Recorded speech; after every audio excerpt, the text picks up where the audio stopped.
Hello there, everyone, and welcome back to another episode of the Purple Breakdown. I am your host, Alex, and I'm so glad to be back here on another episode with you on this Tuesday. Hope everyone is enjoying their Tuesday and is having a great start to their week so far. I'm sorry for the late episode coming out and that I didn't get one out for 2 days.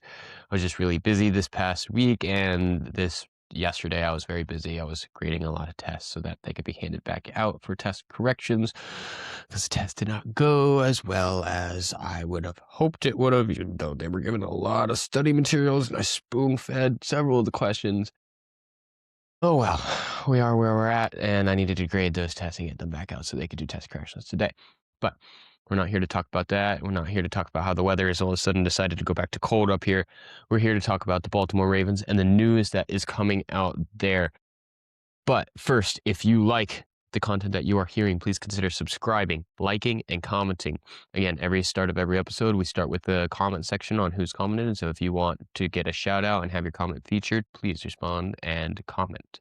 So NTE, you are the one up and you're the only one for today. And you said on the last video that you were dying laughing at 518 when I said the kill you part. And yeah, I didn't know how else to put it than the I will kill you energy, because that's what the Ravens want. And you were right in the next post that you made saying Anthony Weaver wants that, and was not joking when he said he's going to give 60 minutes of hell. I fully believe that. Anthony Weaver is ready for 60 minutes of hell on the Ravens defense, and to give every single team punch them in the face level energy and that bully ball mentality that the Ravens are so well known for, and what their defense has been touted on for the past several years that was sort of lacking this past year.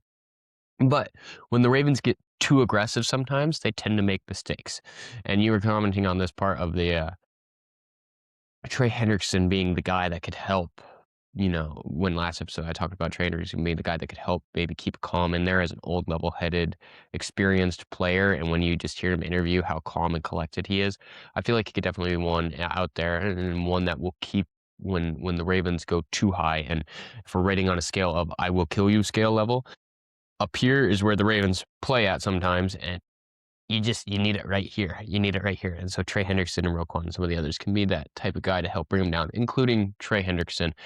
Anthony Weaver will probably yell at them, no, go murder them again. But Jesse Minter will probably help calm that down as well. But thank you so much for commenting, NTE. Love to hear from you. Those are the comments for today. So if you'd like to comment on the next video to be shouted out, please comment. So, big news for today. The Ravens have made a signing today. They're signing Danny Pinter to a 1-year, $2.7 million contract. He is a center out of the Colts. His PFF grade is he had 139 snaps played this last year. He had 1 sack allowed. He didn't have any penalties, but he had a 56.5 overall grade. He's better in pass blocking at a 60.9 grade, and worse at run blocking at a 53.9. This feels like a depth pickup for the Ravens and not somebody that they're going to be starting at center. He may make the 53-man roster just as a backup, but he may not either. Several of these pickups that the Ravens have been making, and I've been seeing in the comments, is that it feels like guys that won't make the roster in the end. And I believe Pinter will, but he's not going to be the start. And this is, at least the Ravens are addressing the issue here. I said that the Ravens needed to focus on center, and they're addressing it here. I don't want to believe that this is the solution to the problem. I really want to believe they're either drafting somebody in that's going to be a lot better, or possibly bringing in another free agent that could be a lot better than this. I think it's just a depth piece as of right now, and we'll see if he makes it or not. The other news is that the Ravens are keeping 4 exclusive rights free agents. They're keeping center Corey Bullock. They're keeping defensive tackle CJ Okoye. They're keeping wide receiver Dayton Wade, and they're keeping linebacker Carlos Jones Jr. Corey Bullock and CJ Okoye had the most reps this past year. Carlos Jones Jr. got in there a little bit. Dayton Wade never got in there. They're just depth pieces. They barely made the 53-man roster this past year. They may make it again this year. They may not. They're veteran pickups that are just veteran minimum contract deals, so they're not real much money at all. They're just depth pieces there on the roster, and I don't hate these moves. It's expected that the Ravens have to make some moves like this to add depth down the line, and that's what they'll be. So That is all the Ravens have done so far in free agency this week so far. I'm expecting to see more, and I really hope that they do further address center and pick up somebody else that could start a little more at center if they're not going to be picking up somebody in the draft to fill that role.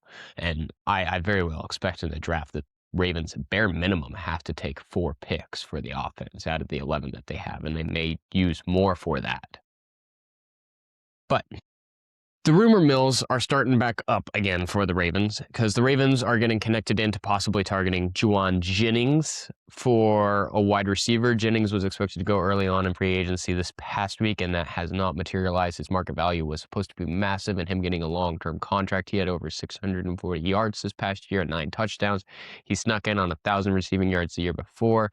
You got to remember he had Mac Jones throwing to him this past year and going between 2 different quarterbacks, but he's always been a consistent piece. I mean, he's 212 pounds at, I believe, 6'3", and so he's a bigger body receiver that the Ravens could use, and he's being connected in there. Now, the thing is, the Ravens have already spent big on Trey Hendrickson, so I don't know if they're entirely looking towards Juwan Jennings. If they're looking towards Juwan Jennings, it has to be for a massive discount. And as the weeks go on, maybe that discount will materialize because he was expecting to have a larger contract, and that larger contract just is not materializing. And so when that larger contract doesn't materialize, their value drops, and maybe the Ravens could pick him up for a discount at that point. And I wouldn't hate that pickup. If the Ravens did that, that would be great. And then I would probably expect them at that point. Well, I would expect them at that point that they're not going to wide receiver in the draft, and they could focus that on other positions. A.J. Brown still stands on the trade board for the Ravens, and the Ravens are still a team that could be looking at him. I believe A.J. Brown this past yesterday or so got a little salary incentive and was paid a little extra money. And so that may be a signal from the Eagles that they're willing to keep him another year and not trade him this year. And that could be a big thing for the Eagles. But I know lots of Ravens fans were looking at A.J. Brown and saying, me wanty, because A.J. Brown's a good player and he could have an immediate impact on the Ravens. But I just don't know if the Ravens are willing to do that, to take on his contract after they brought in Trey Hendrickson and have him on his contract. That may not be a feeling that they're inclined to do so right now. The other news, and this is no longer rumor mill. Those were the 2 rumor mill and connections at wide receiver, because the Ravens are getting connected to wide receivers because they're looking for one. Because DeAndre Hopkins, and this isn't rumor mill, just called out the Ravens so much on Twitter, and essentially said in a response to a tweeted post saying, hey, the Ravens should continue to keep DeAndre Hopkins and use him more. Look at what his catch he did against the Bills. And yes, he had an amazing catch against the Bills. And I even was saying maybe, hey, keep him around just in case you don't get anyone else and just have him there. But he is burning the bridges at Baltimore. Honestly, he's called out the Ravens and said, look, I am one of the most productive receivers when targeted, but the Ravens didn't target or use me right, and I didn't complain about it. Well, now he's complaining about it, and I think he's burning bridges at Baltimore, and he will not be a Baltimore Raven this next year. He may go somewhere else, or he may retire. I think he still wants to play one more year, get one more productive year out of it. But he is done at Baltimore 100%. And that's why the Ravens really need to be looking for another wide receiver. And it could be a first-round draft pick, 100%. That's what it could be. And then the final news coming out of this is the Ravens this past week also dropped Cooper Rush. He was the backup quarterback the Ravens brought in this prior year out of Dallas. And remember when Dak Prescott went down 2 years ago and Cooper Rush stepped in, he looked pretty good for the Cowboys, and the Ravens tried to do this experimentation where they said, let's bring in Cooper Rush at quarterback and we'll operate out of quarterback position with somebody different than Lamar Jackson. And by doing this, we don't need to have a quarterback exactly like Lamar Jackson in the backfield that replicates his offense to a T. We can do it with any quarterback back there and make it work by changing up because we have such a good team around them. And that didn't work. Cooper Rush was atrocious for the Ravens this past year. He was horrible at throwing. He threw interceptions. He didn't really get that many high of a completion rate. His yards per game were not good. I mean, there is no sugarcoating it. He was just bad. And you can see it in the Ravens offensive stats, the games that he did play. They have decided to drop him, and this is honestly not a surprising move because they kept Tyler Huntley, and Tyler Huntley proved last year that the Ravens, when they're looking for a backup quarterback, need somebody at least similar in the archetype to Lamar Jackson. Now, I'm not saying he is the exact same thing as Lamar Jackson in that he can stay around in the backfield so much, look down the field, create the extra time for the play, and then throw. He's very much a either it's there or it's not there throw, and if it's not there, I'm running. And you saw that in the games he played this past year. His completion percentage was higher, but his yards per game were not as much higher. But it's because his throws were a little shorter, and they were on target, and they kept picking up yards, and when he didn't see anything, he would run. And he had one game over 100 yards rushing. And so, like, you look at this combo of what he does, and he's similar to Lamar in that he can run the ball.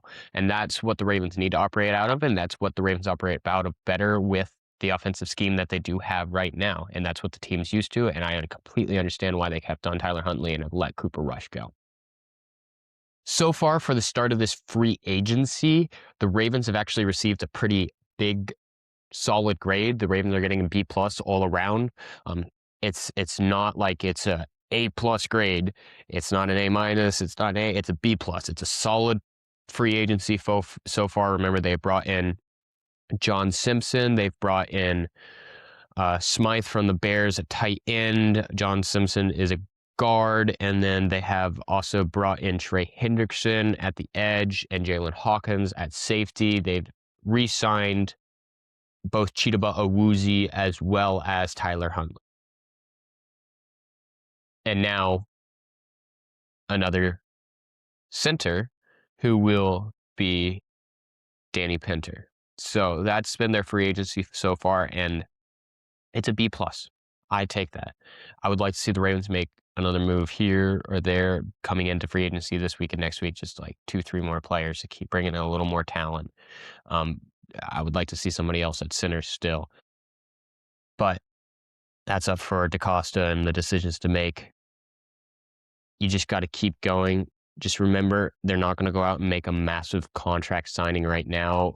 DaCosta even came out and said that look, the Ravens already broke the bank with this past signing of Trey Hendrickson, and they're not willing or ready to go out and spend big money right after that, right? Again, they're trying to save a little bit, and I'm assuming they're saving for next year as well, and they're trying to go in with a little larger nest egg for next year.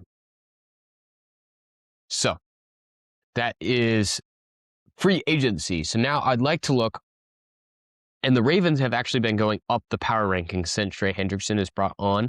The recent power ranking projection shows that the Ravens are now ranked 7th in power ranking projections for next year.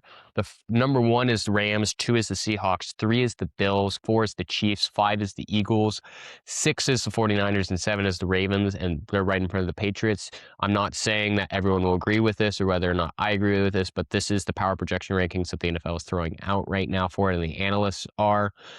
So the Ravens are still up there in Super Bowl contention talk, and I think this really needs to be spurred on by the fact that the defense needs to go a step forward, and this is why they brought in Jesse Minter. Jesse Minter is a defensive head-minded coach who's going to run that McDonald-style defense. And when I say McDonald-style defense, I don't mean the exact same scheme. What I mean is that same style of what McDonald developed at the Ravens when he was the defensive coordinator there, where they don't teach plays, they teach systems. They teach those 3 different systems, and honestly, I recommend highly going in and watching an analytics video on how this is done. There's so many videos out there on YouTube about it, and they explain it a lot better than I do, but I'll give you a quick rundown of it. They teach systems, not plays, so they teach the defensive front, what your D-line looks like, your coverage, so what the coverage is looking like, and then pressure. So how do you bring pressure out of those 2? And so you can mix and match each one of them together, and the pressure can come from anywhere on the field. And so that's what they teach. They teach these systems, and the players learn through those systems, which allows it to be easier for them to learn more and make the defense harder to read, because you can make the same play go multiple different ways, and it's harder for the quarterback to dissect it because you're coaching it this way and you're making it happen this way. So it's not so much a scheme as much as it's a style of coaching. And Minter has his own scheme. He plays this hybrid man zone defense where in certain situations and routes that the receiver runs, a safety or cornerback will become a man defender and follow along, and that makes his defense more versatile and harder for the quarterback to read. But Minter what he's so good about is he's really great about coaching up. And this is where the Ravens defense can take that step forward and come back to what has been touted on, because you win championships on defenses. And the Ravens defense needs to take that step back forward. And Jesse Minter really gets the most out of his players. You've seen him do it with rookies this past year, where he got the most of his rookies and made one of them had 4 interceptions, and it was one of the higher rated cornerbacks on their team, and getting the most out of their older players as well. And you look at what he did with the Chargers, he took them from being one of the worst ranked defenses 2 years ago to being one of the best ranked this past year, with a team where he didn't add too much talent into it. He just kept most of what was older, added a little bit in, and then made it one of the best defenses in the league because he coaches and gets the talent out so well. I mean, you look at what he does, and he prides himself on execution of the plays, as well as playing smart, violent, but then communicating like nobody's business. You hear the Chargers defense, they were never silent. They were always communicating across the entire front in coverage. And that allows the defense to operate as a one whole unit and not have lacks of execution or lapse of concentration like what the Ravens had this past year. And so I expect Minter, when he comes in, to get the most out of these players, to get them to communicate again, get the execution back, have Weaver help support him. And then the other thing that Minter is so much better at, especially than Orr, is situational play calling. His situational play calling is so much better than what Orr was, and I expect that to take a far step forward. So the defense, and I think this is where really the power ranking projection can jump up for the Ravens, is having the defense be better and perform and play a lot better than it did this past year. And I think the Ravens went up that power ranking projection because they brought on Trey Hendrickson, because they brought on Jalen Hawkins, but also because of who the head coach is now and the system that he is bringing into Baltimore and bringing that defense back. So that is what I have for that. Now, I'd like to remind all of you again, real quick, just before I finish up, because that's about all I have to talk about here, but just one last little note. Looking at this, the Ravens are going to be building mostly through the draft from this point on. So expect most of those big gaping holes that are left in the Ravens and the depth pieces that need to be added are going to be with those 11 picks that they have in the draft. I'll be doing a mock draft here on Thursday, especially since we know more of the needs now that the free agency is here and some of those holes and positions are getting filled up. So that takes us away. It's interesting to see that Mel Kiper has actually changed his first round prediction for what the Ravens are going and are now projecting the Ravens to take Spencer Fano, who's a tackle, but is expected that he could play guard or center because he has 32 and 1/8 inch arm span on each arm. I mean, that is massive arms. And so he's expected that he could play guard or center, and that could be a look in the first round at pick 14, where the Ravens could pick up to either play guard or center based on the needs, because Linderbaum is out now, and John Simpson is expected to take on that other guard spot, and then the others will be competing for the second guard spot, but they'll need a center still as well. So that was his interesting projection pick change up. I still like Peter Woods in the first round. I know others like wide receivers like Denzel Boston or Mekhi Lemon or other higher wide receivers in the first round. Another interesting one that I heard is actually tight end, taking Oregon's tight end there too as well. And so we'll be doing some mock drafts here coming up on Thursday. I just wanted to make sure and remind all of you that when looking at this, don't expect the Ravens to be going out and making a massive pickup in free agency anymore. Expect their focus to be on the draft going forward and all the talent that they can get out of the draft. So that is all I have for today. I would like to thank you all for joining in and listening to the podcast. If you like the content that you just heard, please consider subscribing, liking the video, and commenting. If you're on Spotify, following, reviewing, and commenting, please comment. It makes my day. I read them every day when I wake up and as I'm having my breakfast before going into work.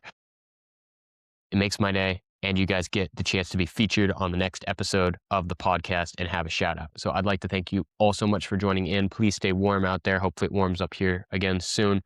I want to thank you all. Have a great rest of your day, and I can't wait to see you all next time.